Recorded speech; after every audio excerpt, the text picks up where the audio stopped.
సాయి రాజేష్ దర్శకత్వంలో ఎస్కేఎన్ నిర్మాణ సారథ్యంలో వచ్చినటువంటి ఒక చిన్న చిత్రం చెన్నై లవ్ స్టోరీ.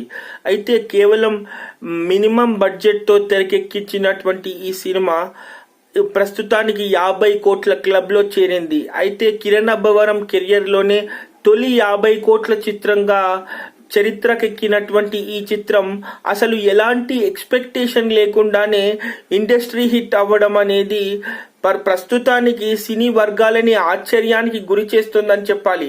అయితే ఎలాంటి ఎక్స్పెక్టేషన్ లేనటువంటి ఈ చిత్రం ప్రస్తుతానికి 50 కోట్లు చేయటంతో ఒక మంచి కంటెంట్ ఉన్న చిత్రాన్ని అభిమానులు తప్పకుండా ఆదరిస్తారు అనే దానికి సంబంధించి నిజమైన సక్సెస్ గా చెప్పుకోవచ్చు. అయితే ఇక్కడ గౌరీ ప్రియ యాక్షన్ అనేది నిజంగా హైలైట్ గా నిలిచింది. అయితే చాలా సినిమాలలో వెంకటేష్ గారు అండ్ సౌందర్య గారి కాంబినేషన్ జరుగుతున్నప్పుడు ఒకప్పట్లో అంటే సౌందర్య గారు జీవించి ఉన్నప్పుడు చాలా సందర్భాలలో వెంకటేష్ గారిని డామినేట్ చేసి సౌందర్య గారు ఎన్నో చిత్రాలు చేశారు. సో అలాంటి సందర్భమే ఇక్కడ చాలా మంది అనుకుంటారు హీరో కన్నా హీరోయిన్ కి ఎక్కువగా స్కోప్ ఉన్నటువంటి పాత్రగా ఈ Chennai love story and Gouri Priya గారు చేసినటువంటి ఈ పాత్ర అని చెప్పుకోవచ్చు.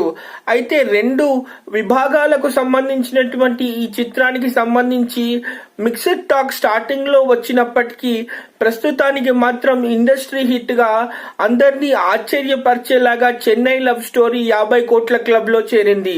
చిన్న చిన్న చిత్రాలతో షార్ట్ ఫిలిమ్స్ తో హీరోయిన్ గా మారిన గౌరీ ప్రియ మన తెలుగు అమ్మాయి అవటంతో ఇలాంటి తెలుగు అమ్మాయిలని ఇంకా ఎంకరేజ్ చేయాలి అండ్ తప్పకుండా తెలుగు అమ్మాయిలు రానున్నటువంటి సినీ రంగంలో తప్పకుండా గొప్ప స్థాయికి రావాలని మెగాస్టార్ చిరంజీవి గారు ప్రీ రిలీజ్ ఈవెంట్ లో చెప్పినట్టుగానే ఇప్పుడు ప్రస్తుతానికి గౌరీ ప్రియ గారికి సినిమా అవకాశాలు చాలా పెరుగుతున్నాయి.